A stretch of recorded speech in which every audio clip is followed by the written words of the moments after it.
Si tu as été baptisé au nom de Branham, reviens. Kama balikubatiza mujina ya Branham, rudia. 211. 211. Dieu n'a qu'un seul nom. Mungu eko tu na jina moya. Dieu n'a qu'un seul nom. Qui dit ça? Nani anasema ile? Dieu n'a qu'un seul nom. Mungu eko tu na jina moya. Et son nom est? Est-ce que c'est là-bas? Dieu n'a qu'un seul nom. Son nom c'est qui? Mais Branham, votre Dieu là, son nom n'est pas Jésus. Branham mwenye kwa Mungu wako. Jina yake haina Yesu. Parce que pour toi il est Dieu. Mais Branham dit le nom de Dieu c'est Jésus. Si le nom de Branham était Jésus, ok. Mais Branham, son nom c'est Branham. Il est dit, il est né Branham. Il a pris le nom de son père Branham. Bien que Dieu a agité H-A-M.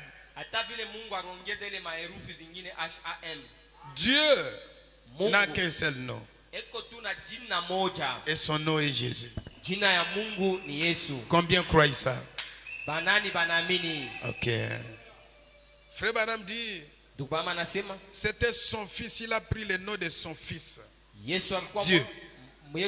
Or, Jésus, le corps, c'était un homme. Or, Jésus, le corps, c'était un homme.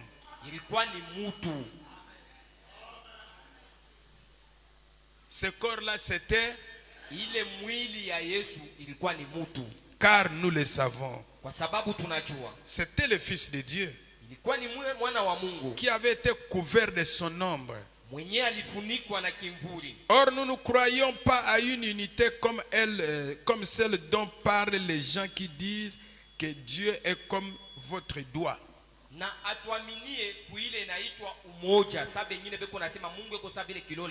Nous croyons qu'il y a 3 attributs de Dieu. 3 attributs de Dieu dans lesquels il s'est manifesté. Il y a un seul Dieu, voyez. C'est exact. Nous ne croyons pas point. Nous croyons point. Je vais l'exprimer comme ceci. Nous croyons que Dieu existe en 3 fonctions. Il a eu une fonction sur la terre à un moment donné. 213. Dieu a eu 3 fonctions. L'une d'elles s'appelait la paternité, ou la dispensation du Père. L'autre s'appelait la filiation. Et l'autre s'appelait le Saint-Esprit. Or aujourd'hui, dans quelle dispensation œuvre le Père aujourd'hui?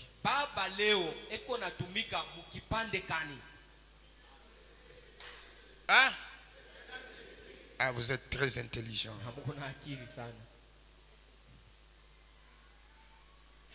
Le Saint-Esprit. Qu'est-ce qu'il a été dans le passé? Jésus. Jésus. Qu'est-ce qu'il a été avant ça? Le Père. Mais il s'agissait d'un seul Dieu. Pas vrai? Il est Père, Fils et Saint-Esprit. Ces 3-là, ces 3 fonctions d'un seul Dieu.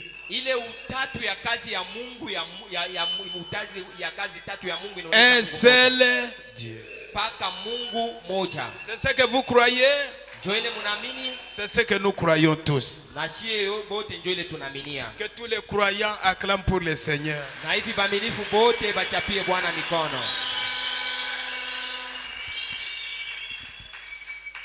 Et alors, nous venons de lire. Je peux commencer la chose là où nous voulons, où nous allons. Je vous ai montré d'abord, hein, on continuera comme ça. Parce que vous devez vous assurer le message, c'est quoi, et vous devez croire quoi dans le message.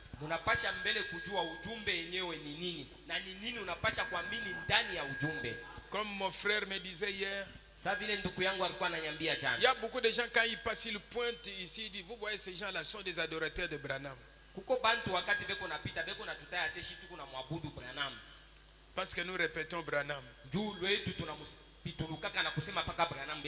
Mais c'est lui le messager de l'âge. C'est lui que Dieu a rencontré. C'est à qui Dieu a parlé. Quand toi tu dis là-bas que Mungu anasema, Dieu t'a parlé quand?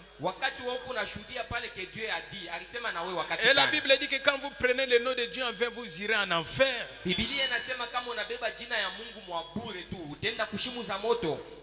Au temps de Noé, on disait Noé a dit.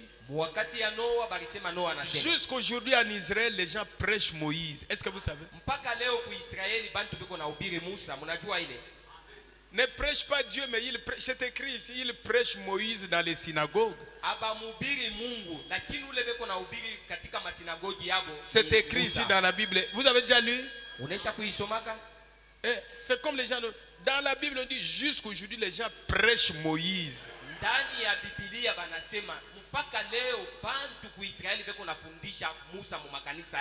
Est-ce que vous pouvez parler de Dieu des temps de Moïse sans parler de Moïse? Vous ne pouvez pas parler de Dieu des temps de Noé sans parler de Noé. Oh, Dieu avait fait ceci, qui t'a dit ça? Noé. Et au temps des enfants d'Israël, Dieu a fait ça, qui t'a dit ça? Tu dois dire c'est Moïse. Et dans cet âge, ce que nous connaissons, c'est Branham qui nous a dit. Parce que Branham, Dieu a parlé avec lui comme il a parlé avec Moïse. Mais pour les aigles, c'est plus.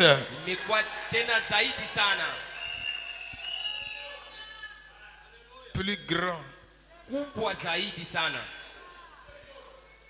Ainsi quand nous sommes ici, mes frères, rassurez-vous de ce que nous croyons. Ne confondez pas tabernacle avec les messages. Et tous ces partout ici, ministres, écoutez, nous ne refusons pas, mais hein, qu'est-ce qu'ils soutiennent? Qu'est-ce qu'ils prêchent? Quand quelqu'un dans cet âge dit qu'il est prédicateur et il ne répète pas Branham, c'est un serviteur du diable. J'ai des écritures sur ça.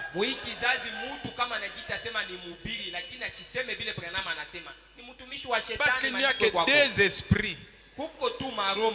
Soit c'est Dieu, soit... Et l'esprit de Dieu a parlé par Branham. C'est ça qui nous confirme que c'est l'esprit de Dieu. Et Dieu lui-même a témoigné.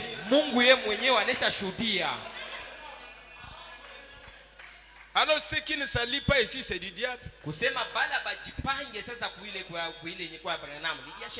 Ainsi mes frères, quand vous êtes venus à ce message ici, sachez c'est quoi, vous cherchez quoi.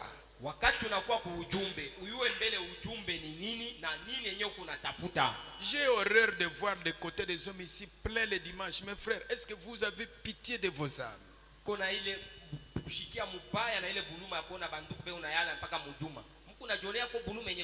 que réellement vous avez pitié de vos enfants et de votre famille? Vous allez me dire, tu n'es pas notre juge. Mais nous venons de lire ici, Frère Branham dit que le prédicateur c'est un juge. Tu vois que tu as raisonné mal. Est-ce que la Bible dit que c'est Dieu qui va te juger ou bien ce sont les saints? Celui qui va juger c'est qui? Hein? Vous voyez, vous avez des raisonnements compliqués. Malgré les situations difficiles dans lesquelles nous passons. Ne craignez pas. Il y a quelqu'un qui voit. Dieu voit tout. Et il est un secours. Et il est un soutien. Il a dit, si ton père t'abandonne, ta mère t'abandonne, ton clan t'abandonne, ton clan t'abandonne, lui le Dieu du message que tu as écrit ne t'abandonnera.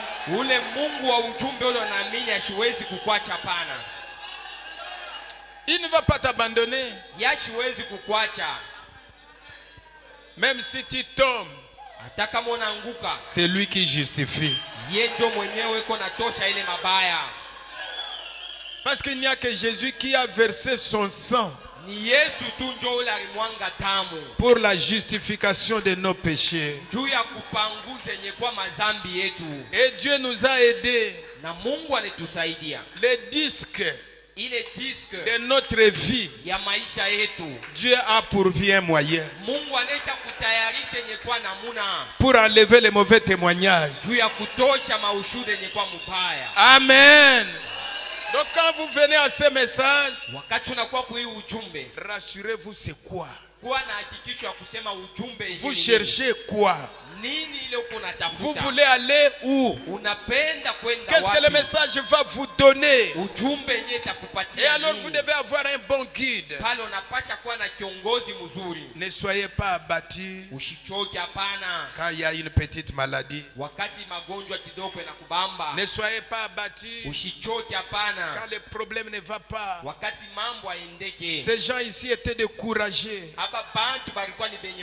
Ils savaient que cette génération c'est notre force. Quand nous les verrons, nous serons encouragés. Amen. Parce que ce sont des gens particuliers, spéciaux, des drôles de personnes. Ainsi, écoutez bien ceci. C'est vraiment beau ça. J'estime que les souffrances du temps présent ne sauraient être comparées à la gloire à venir qui sera révélée pour nous, en nous. Paul exhortait les gens. Il y a une gloire malgré cette souffrance.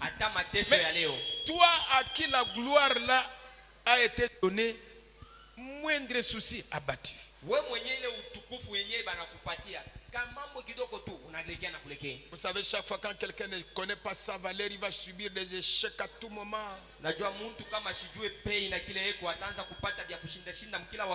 C'est pourquoi vous voyez chaque fois donner $1000 à quelqu'un qui souffre. Vous pensez qu'il est en train de souffrir. Mais comme il n'a pas eu la peine de trouver ces $1000, il va devenir un boss qui est un bon donateur. Aujourd'hui, il paye ses souliers. Des vestes terribles. D'abord, tu n'as rien, on t'a donné. Et tu commences à devenir une pierre d'achoppement pour celui qui t'a donné. Il commence à regarder, j'ai pensé que quand je lui donne ça, c'est pour qu'il se débrouille. Mais regardez ce qu'il fait. Kung Fu dans son ventre. Bols dans son ventre. Partout il passe, bichopo ikwapi. Et c'est ce que les gens sont quand Dieu regarde son sacrifice. Frère Branham dit que Dieu est mort pour ce message. Dieu est mort pour que nous ayons ce ministère. Il s'est soucié vraiment de ce message jusqu'à tel point il est mort. Et regardez les gens, ce qu'ils font avec ça. Les autres a commis mikwa parce qu'il n'a pas un mariage. Un autre parce qu'il ne manque pas l'argent. Demandez les hommes, hein, les hommes qui ont fait la médecine. La gastrite ici, beaucoup vient des soucis.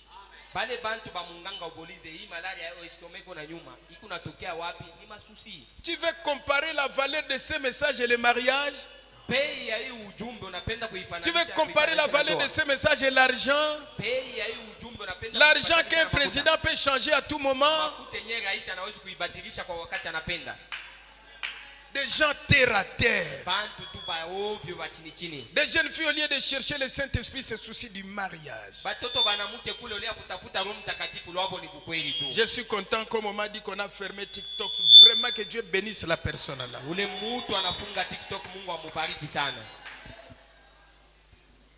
Que Dieu bénisse cette personne. Si on pouvait aussi supprimer les YouTube, ce serait bien. Les Facebook, on supprime.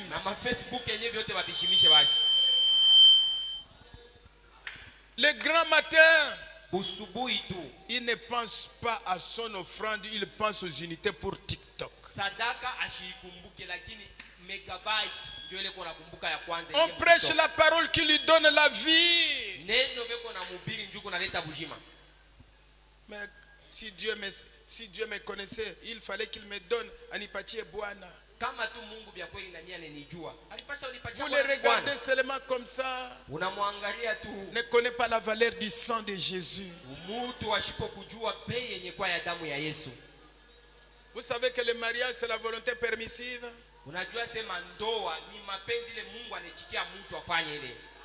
C'est une volonté permissive.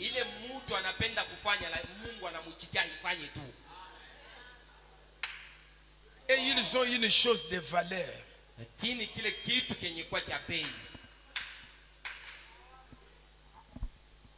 Oh. Des enfants. Mais Branham nous a enseigné ici avec vous. Les gens d'ici sont les gens de maturité.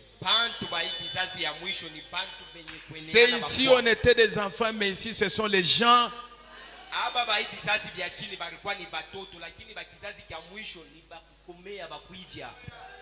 Moindre souffrance abattue. Ne peut pas dire Amen.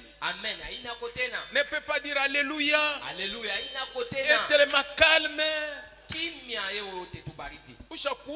Ou bien parce que Frère Branham dit si un homme n'a même pas un sentiment, il est déjà mort.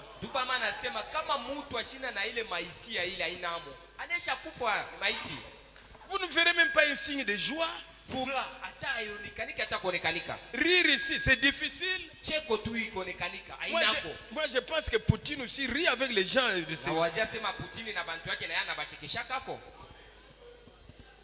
Donc, il est seulement comme ça. N'a pas de joie, n'a pas de sentiment. Mais c'est quel genre de gens comme ça? Sa pensée c'est toujours sa mère, son père. Si vous ne croyez pas à la parole, ne vous mariez pas. Parce que la Bible dit que l'homme quittera. La femme aussi va rester un pied dans le mariage et un pied chez ses parents. Ah? On a dit comme ça. Un pied Bwana, un pied son père.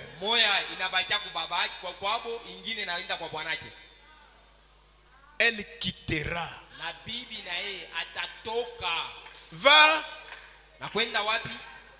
Va faire quoi? S'attacher. Si vous avez une malchance d'épouser une fille ou une femme qui toujours Je vais rentrer chez nous. Dis, tu es venu, pardonnez-moi. Tu es venu au mariage pour les sentiments du corps ou bien tu as compris qu'est-ce que le mariage? Donc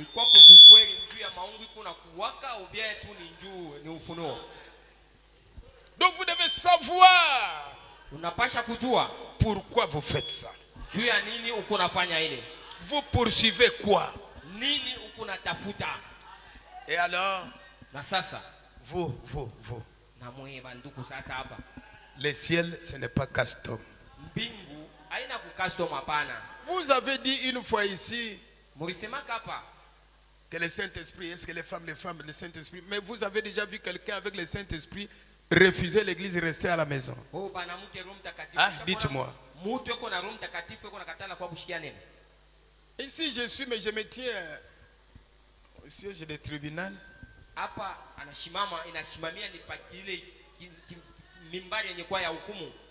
Vous avez déjà lu ça, je pense. Plein seulement la semaine. Ma Saint-Esprit, mon kunayo yaje.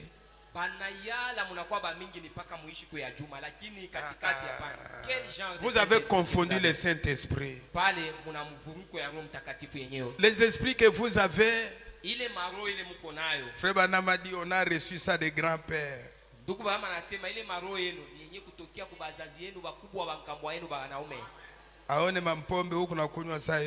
ne voyez pas les boissons alcooliques que vous consommez tous les temps. J'estime que la souffrance du temps présent ne saurait être comparée à la gloire à venir, qui sera révélée par nous, qui sera révélée en nous. Aussi la création attend-elle avec un ardent désir. La création attend-elle avec un ardent désir.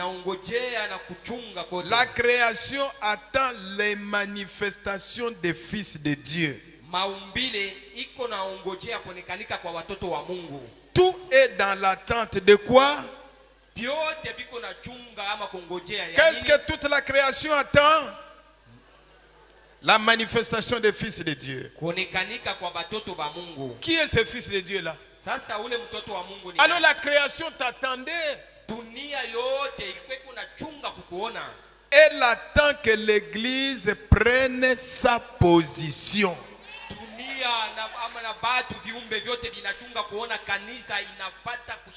La manifestation des fils de Dieu, que l'église prenne sa position. Mais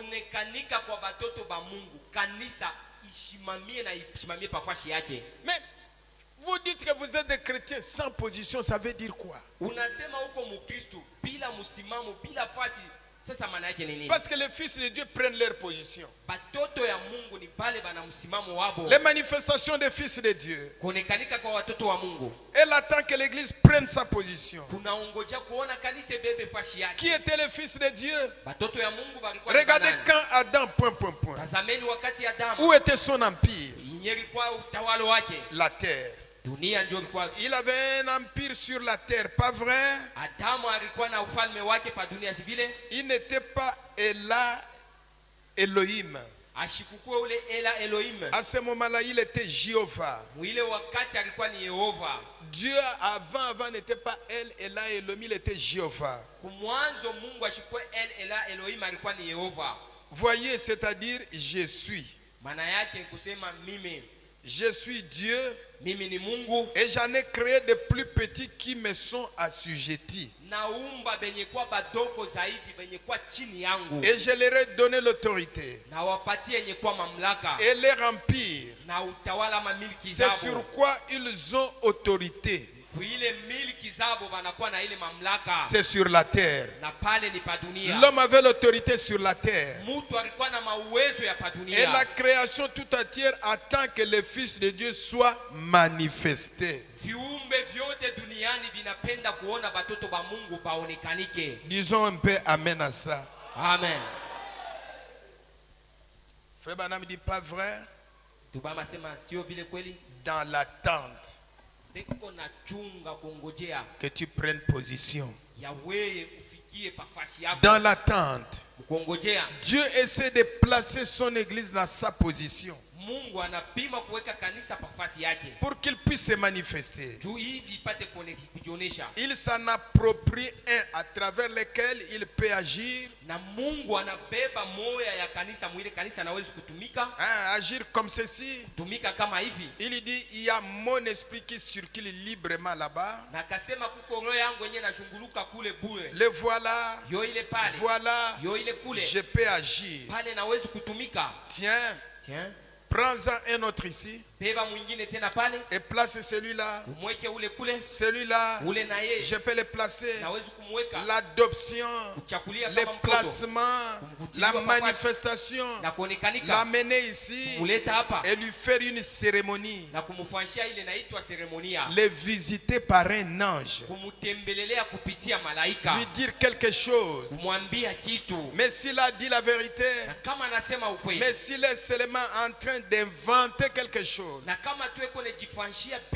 ça ne marchera pas. Non, non, non, non. Ça ne marchera pas. De ça, on en a beaucoup. Mais je parle des manifestations des fils de Dieu. Quand Dieu se manifeste et qu'il envoie, et à ce moment-là, il va de l'avant. Et ce qu'il dit est la vérité. Et ce qu'il fait est la vérité. Ce qu'il fait, il manifeste Christ. Maintenant, comment jugez-vous? À la façon dont s'en tient à la parole, strictement à la parole, voyez-vous, c'est à cela que vous reconnaissez tout homme. À la façon dont il s'en tient à la parole. S'il parle selon la parole, Frère Branham dit, la façon dont il s'en tient à la parole, et s'il ne parle pas selon la parole, il n'y a pas de vie en eux, dit la Bible. Voyez-vous? Laissez-les. Dieu attend que nous prenions position pour la parole.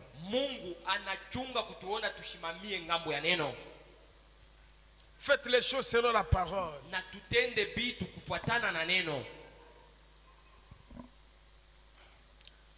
Arrivez à faire une expérience personnelle avec Dieu.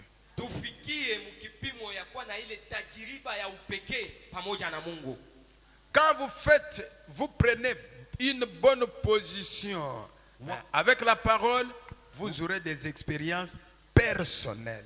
Wakati unashimamia imara kuneno la Mungu, utakuwa na ile tunaita tajiriba ama maushuda ya wewe mwenyewe pamoja na Mungu. Et celui qui n'a jamais fait l'expérience, vous allez lui dire les choses de Dieu, il ne comprendra pas. Na ule mwenye bado hayapitia katika tajiriba yenye kwa ya Mungu, ukimwambia vitu vya Mungu ashitabielewa hapana. Ne soyons pas comme des gens qui viennent et ils rentrent sans un but, sans savoir pourquoi. Ushikwe tu ule mtu anakuya anarudia bila kile kona tafuta na kile anapenda kuona. Une expérience personnelle avec Dieu. Tajiriba ya upekee pamoja na Mungu. Son point 11 jusqu'à 13. Point 11 mpaka ku 13. Regardez. Tazameni. Dans le passé. Zamani. Dans ces grands tourbillons d'activité de l'époque des premiers apôtres, ils étaient extrêmement ravis parce qu'ils avaient fait une expérience. Un homme qui n'a pas de position sur la parole ne fera aucune bonne expérience avec Dieu.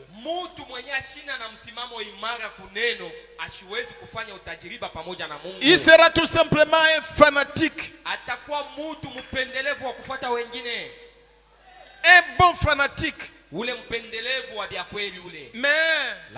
quelqu'un qui s'y tient, nous savons que tu seras persécuté. Il y aura des attaques de part et d'autre. Vous savez, un arbre qui est placé le long de la route, ça souffre. Quelqu'un peut venir, il se tient là avec sa machette pour rien. Un autre vient. Il prend la machette. Il se repose un peu. Mais il ne sait pas que l'arbre souffre. C'est de la même manière quand quelqu'un a réellement Dieu.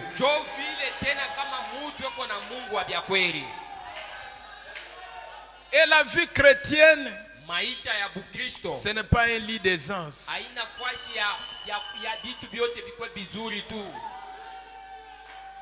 La Bible dit, si les justes se sauvent par peine,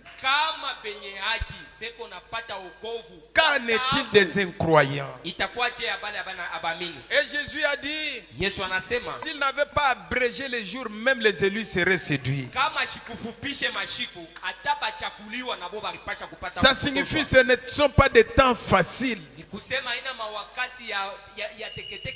Branham dit que nous sommes sur un chemin où nous subissons l'influence du ciel et de l'enfer. À un moment donné, l'enfer. À un moment donné, le ciel. Et alors, il y a des chiens dans chaque personne qui se battent. Et celui que vous nourrissez plus, c'est celui qui va vaincre l'autre. Si vous n'arrivez pas à prendre position ici, Dieu ne vous manifestera jamais.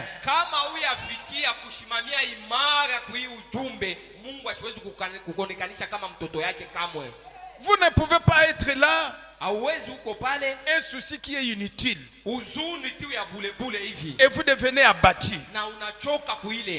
Message, ce message, je suis fatigué de ça. C'est comme ça que je disais à maman là-bas.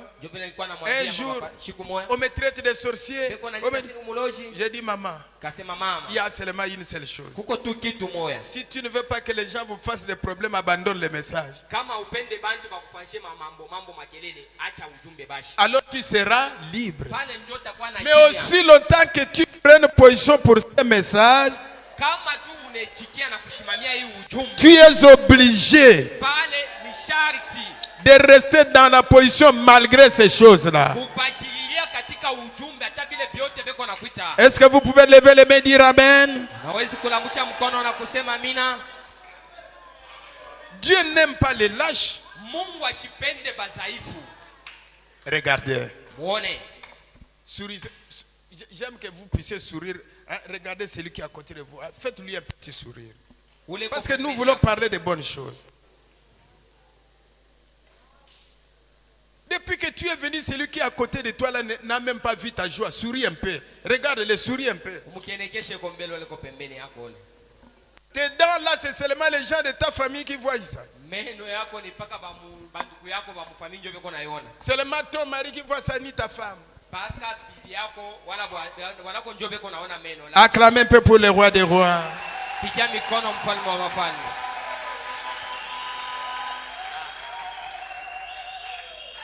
Il faut de temps en temps comme ça pour vous ramener. Parce qu'il y a trop de voyageurs.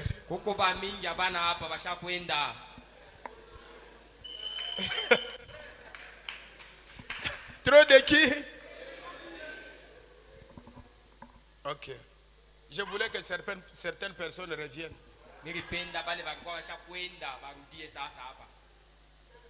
Frère Branham dit que regardez les gens qui ont tenu bon dans leurs expériences. Les apôtres, ils avaient quelque chose.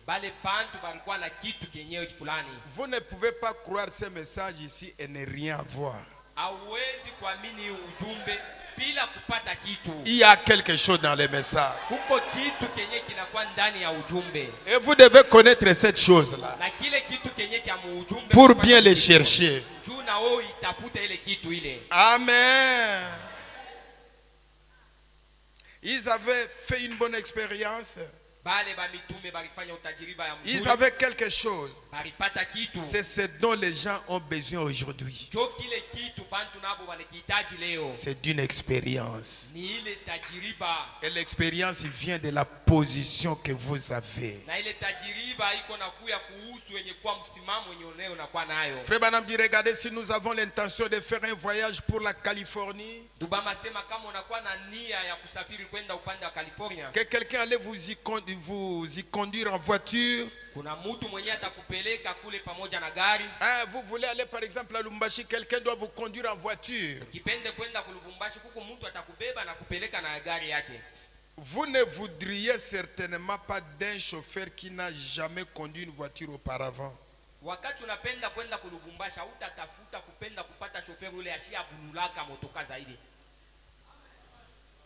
Il n'a aucune expérience sur ces chemins. Regardez des accidents. Vous chercheriez quelqu'un qui a de l'expérience.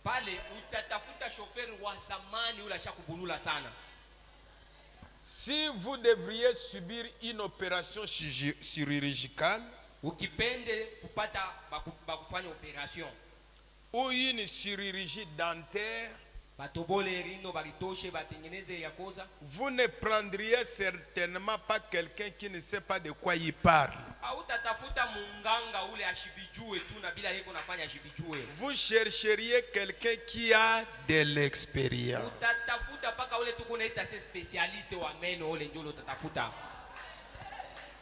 Est-ce que ce n'est pas ça? C'est pourquoi je vous dis chaque fois, tenez compte de ce que Frère Branham dit. Ce n'est pas parce que quelqu'un dit, oh, je suis docteur, je viens opérer moi, ou ta koufwa.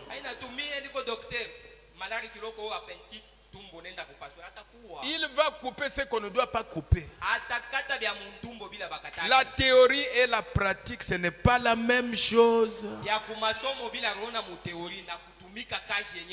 Oh, cette dame me fait mal. Amenez-moi chez le médecin. Parce qu'on a dit seulement non, c'est un médecin. Tabeba marteau. 5 dents du cou. Et il te rend encore plus malade. Allez chez quelqu'un qui a de l'expérience. Je me rappelle, il y a une fois, il y avait un frère qui était aussi au milieu de nous. Son enfant était malade. On l'a amené quelque part à l'hôpital. Et l'homme qui était là-bas met ici le sang, ici l'eau. Après quelques minutes, la tête de l'enfant, et l'enfant est parti. Allez chez les gens qui ont de l'expérience. Ne dites pas que non, là-bas c'est cher. Ta santé coûte cher.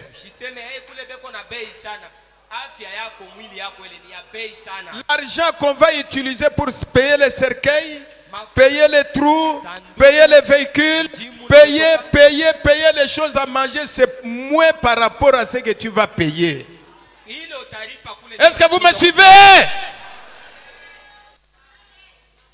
Vous devez chercher les gens qui ont de l'expérience. Et Frère Branham dit, il en est de même quand nous nous mettons à parler de Dieu. Cherchons quelqu'un qui a de l'expérience. Et l'expérience ne signifie pas le nombre d'années qu'il a prêché. C'est faire l'expérience avec Dieu. Amen. Et l'expérience avec Dieu, c'est le baptême du Saint-Esprit. Regardez Pierre par rapport à Gamaliel. Pierre n'avait pas assez de... Il n'a pas prêché longtemps comme Gamaliel. Comme Nicodème. Mais il avait de l'expérience par rapport à Nicodème. Donc vous ne pouvez pas avoir une bonne expérience si vous ne vous tenez pas sur la parole. Et pour se tenir sur la parole, ayez quelqu'un qui a de l'expérience. Il est déjà passé par cette route. Il connaît la vie chrétienne, c'est quoi? Les hauts et les bas de la vie chrétienne. Il connaît ça. Et il peut vous dire, mon frère, allons ici. C'est un chemin rocaillé. Allons ici. Allons ici. Si tu glisses, il sait que je suis déjà passé par là. Il vous tient. Non, non, frère, c'est comme ça. Courage. Courage. Nous allons y arriver. Même si c'est dur, nous allons. Mais si vous marchez avec un enfant, à tout moment, murmure. Moindre problème, plainte. Les gens qui connaissent le lingala, à tout moment, ngayo. Ngayo. Ndako yongaye. Namona patient. Dieu est le souverain sacrificateur de ta confession. Un chrétien est toujours positif. Il sait d'où il va. Il sait ce qu'il a. Il sait il est sur quel chemin. Il sait qu'il y a des gens qui sont déjà passés ici, ils sont arrivés. Et comme ils sont arrivés, moi aussi j'arriverai. Amen. Amen. Nous avons aujourd'hui un bon témoignage. Frère Branham est allé de l'autre côté. Les gens qui ont cru comme toi, qui ont pris le même chemin, qui ont eu des hauts et des bas, comme toi, Frère Branham les a vus. Ils ont dit, précieux frère, si tu n'étais pas venu, nous ne serions pas. Et comme ils sont entrés, toi aussi, tu entreras. Les choses par lesquelles tu passes, ils sont passés par ça. La souffrance que tu as, il y en a des gens qui sont passés. Si tu n'as pas un mari, Marie de Magdala aussi n'avait pas un mari. Et il est là. Comme elle a marché, toi aussi. Marthe est où? Marthe est en enfer. Marthe et Marie qui étaient au pied de Jésus sont en enfer. Est-ce que vous avez vu dans la Bible, on a dit que Marthe et Marie étaient mariés? Le mari de Marthe s'appelait qui?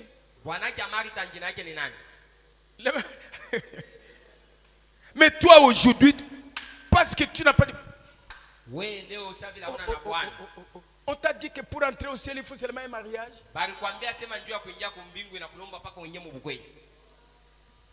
Tout qu'on a sombré, on a bafou ou bien avec des gens. Comme ils sont entrés, moi aussi, j'entrerai. Pierre a commis une erreur. A pleuré.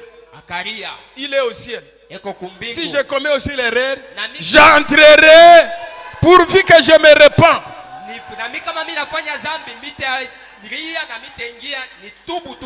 Rahab, prostituée. Mais il avait reçu les messagers. Et comme il jouait le disque dans sa maison, comme il est au ciel, moi aussi j'ai reçu les messages. Je joue ça dans ma vie. J'entrerai. Amen. Paul a fait des dégâts parce qu'il servait Dieu selon l'ancienne voie. Mais Dieu s'est révélé à lui. Lakini Mungu akajifunula kwa Paulo. Il a tourné son regard vers Jésus. Akaweka angalisho yake kwa Yesu. Comme il est au ciel. Moi aussi j'ai tourné mon regard. Je vais aussi entrer. Ils ont dit, précieux frère, si tu n'étais pas venu, nous ne serions pas ici. Et comme Branham aussi est venu, nous avons reçu ce que les autres ont reçu. Nous serons aussi là-bas. Si Dieu les a pardonnés, il va aussi me pardonner. Si Dieu les a justifiés, il va aussi me justifier. Soyez dans la joie. Poussez des cris de joie. Alléluia. Amen. Voyez-vous, quand nous nous mettons à parler de Dieu, cherchons quelqu'un qui a de l'expérience. Ne cherchez pas quelqu'un de votre village. Ne cherchez pas quelqu'un de votre clan. Mais cherchez quelqu'un qui a de l'expérience. Branham dit, qui sait de quoi il parle? Il y a quelqu'un qui m'a dit hier, il y a une religion qui est sortie, c'est quoi Kamwisha, une religion de Kamwisha, ils ne veulent plus lire ça. Il est beau, mais bien.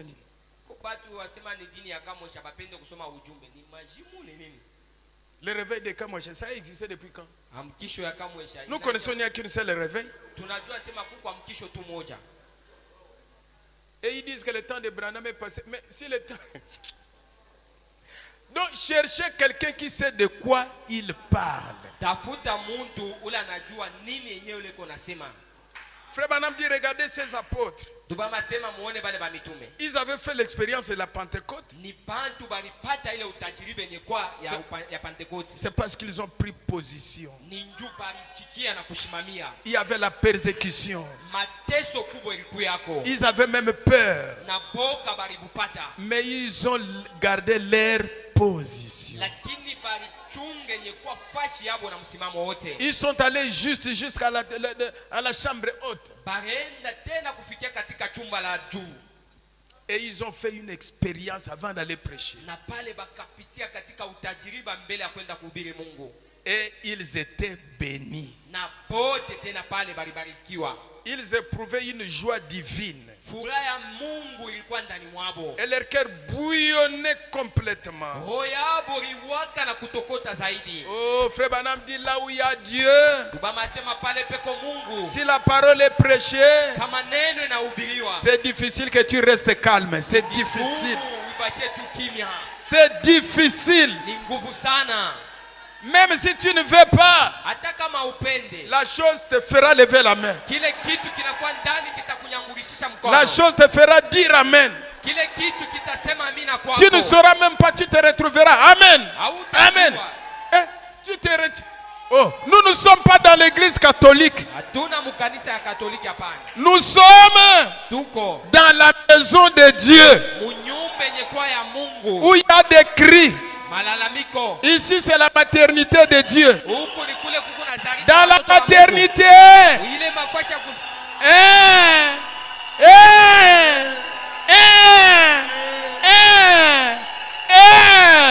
on sait qu'il y a des enfants. Et dans la maison de Dieu, Amen, Amen, Amen, Amen. Ça montre qu'il y a la vie. Amen. Ils étaient bénis. Ils éprouvaient une joie divine. Et leur cœur bouillonnait complètement.